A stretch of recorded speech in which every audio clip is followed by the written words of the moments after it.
क्या आपने कभी एक स्टॉक को लॉस में होल्ड किया है? सिर्फ़ इसलिए क्योंकि आपको उस पर्टिकुलर स्टॉक के अंदर लॉस को एक्सेप्ट ही नहीं करना था? क्या आपके साथ ऐसा भी हुआ है कि आपने स्टॉक मार्केट में ट्रेडिंग की, आपको बहुत अच्छा प्रॉफ़िट हुआ और उसके बाद आपने अपने रिस्क को बढ़ा दिया हो स्टॉक मार्केट इन्वेस्टमेंट के अंदर? या फिर आपने फोमो में आके means fear of missing out के कारण किसी ट्रेंडिंग स्टॉक को सिर्फ़ इसलिए परचेज़ कर लिया क्योंकि काफ़ी सारे लोग उस स्टॉक को ले रहे थे और आपको ये लगा कहीं आप पीछे ना रह जाएँ?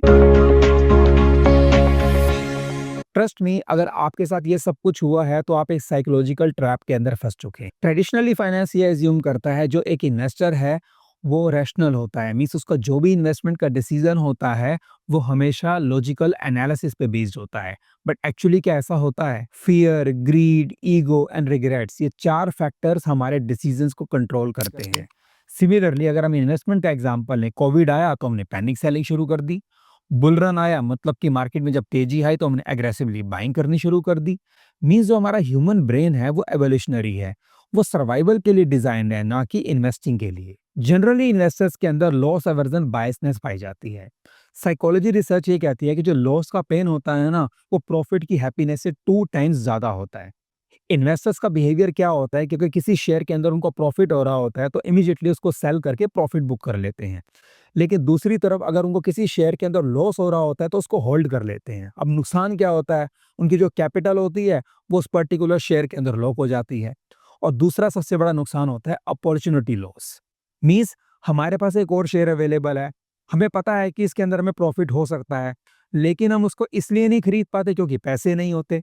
पैसे क्यों नहीं होते? क्योंकि वो पैसा हमने किसी और शेयर के अंदर इन्वेस्ट कर रखा होता है, लेकिन वहां पर हम लॉस बुक नहीं करना चाहते। इस कारण से दूसरे शेयर में जो प्रॉफिट की अपॉर्चुनिटी है उसको भी खो देते हैं। और तीसरा प्रॉब्लम खड़ा होता है पोर्टफोलियो इम्बैलेंस का। मान लीजिए आपके पास पोर्टफोलियो में 5 शेयर्स अवेलेबल हैं, 3 में प्रॉफिट है, 2 में लॉस है। वो 3 में प्रॉफिट थे वो तो आपने बेच दिए, लेकिन जो जिसमें लॉस था आपको, आपने उसको होल्ड कर लिया। अब उससे क्या होगा? आपका पोर्टफोलियो वीक होता चला जाता है। इन्वेस्टर्स के अंदर ओवर कॉन्फिडेंस बायस भी काफी ज्यादा पाया जाता है। एक दो ट्रेड में प्रॉफिट कमाने के बाद इन्वेस्टर्स को ये लगता है कि उनको मार्केट समझ में आ गया, और वो लोग क्या करते हैं? अपनी मार्केट के अंदर ट्रेडिंग की फ्रीक्वेंसी को इंक्रीज कर देते हैं, बेट लगाना शुरू कर देते हैं, मतलब ये एफ एंड ओ में ट्रेड शुरू कर देते हैं, या फिर लेवरेज को यूज करना शुरू कर देते हैं। मींस पैसा लोन पे उठाते हैं और स्टॉक मार्केट के अंदर इन्वेस्टमेंट शुरू कर देते हैं। हमेशा एक बात को याद रखिएगा, अगर मार्केट के अंदर तेजी है मींस बुल रन है, तो सभी के पोर्टफोलियो ग्रीन होंगे, मींस सभी को प्रॉफिट होगा। और कुछ इन्वेस्टर्स को इल्यूजन ये हो जाता है कि उनके स्किल्स औरों से बेहतर हैं, इसलिए वो पैसा कमा रहे हैं। एक और ट्रैप जिसमें मुझे लगता है रिटेल इन्वेस्टर एक ना एक बार तो जरूर फंसता ही फंसता है, जिसको हम कहते हैं हर्ड बिहेवियर या फोमो बायस। जो ह्यूमन ब्रेन होता है ना, वो सोशल वैलिडेशन सीक करता है। जब सब लोग एक तरह की एसेट को बाय कर रहे होते हैं तो हम भी उसी एसेट को परचेज करने के बारे में सोचना शुरू कर देते हैं, और इसी चीज को कंपनीज भी एनकैश करती हैं।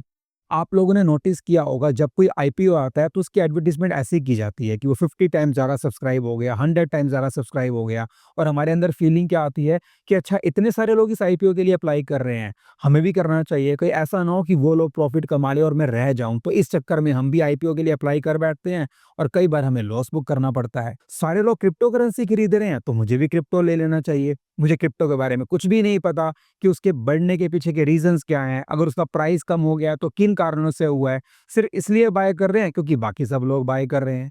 हमेशा एक बात को याद रखिएगा, जो स्मार्ट या नॉलेजेबल इन्वेस्टर होता है ना, वो बहुत ही अर्ली स्टेज के ऊपर शेयर को बाय करता है, मीन जब उसका प्राइस बहुत कम होता है। अब वो लार्ज क्वांटिटी ले लेता है, उसमें डिमांड बढ़ जाती है और उसका रेट ऊपर चला जाता है। फिर आता है रिटेल, मतलब छोटा इन्वेस्टर, वो बहुत हाई प्राइस पे उसको बाय करता है।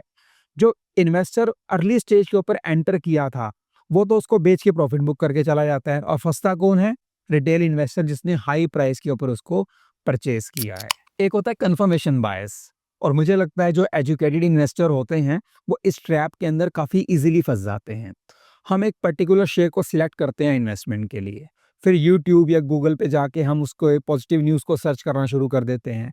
और जैसे हम इसको एक बार सर्च करते हैं तो यूट्यूब का जो एल्गोरिदम है वो अपना काम शुरू कर देते हैं, और उस शेयर से जुड़ी जितनी भी पॉजिटिव न्यूज़ होती हैं वो आपकी स्क्रीन पे बार बार दिखनी शुरू हो जाती हैं।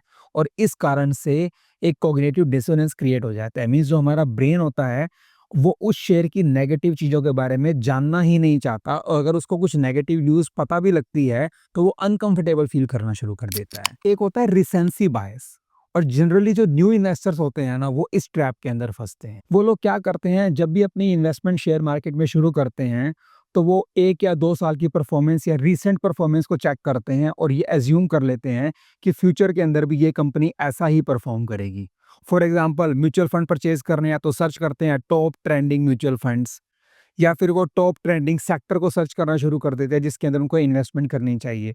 लेकिन उनको ये भी समझना ज़रूरी है कि कई इंडस्ट्रीज़ जो होती हैं वो साइक्लिकल नेचर की होती हैं। जैसे आईटी सेक्टर हो गया, कमोडिटी साइकिल हो गया, फार्मा साइकिल हो गया। साइकिल का मतलब क्या होता है, एक इंडस्ट्री कभी डिप्रेशन में होती है, कभी रिकवरी मोड में होती है, कभी बूम पीरियड में होती है। तो हमेशा एक बात को याद रखिएगा, जब भी आप कोई इन्वेस्टमेंट करते हैं तो सिर्फ 1 या 2 साल की परफॉर्मेंस के बेसिस के ऊपर आप लोग लॉन्ग टर्म इन्वेस्टमेंट नहीं कर सकते। तो दोस्तों, इन्वेस्टिंग का सबसे बड़ा एनिमी मार्केट नहीं है, बल्कि हमारे अनकंट्रोलेबल इमोशंस हैं। हमेशा एक बात को याद रखिएगा, मार्केट अनप्रेडिक्टेबल है बट आपकी साइकोलॉजी प्रेडिक्टेबल है। अगर आपको आज का वीडियो अच्छा लगा है तो इसको लाइक करें, शेयर करें। चैनल सब्सक्राइब नहीं किया है तो please hit the subscribe button. और हाँ, अगर आपके मन में कोई भी क्वेश्चन है तो आप मुझे कमेंट बॉक्स में लिख सकते हैं, मैं आपको जरूर उसका रिप्लाई करूंगा।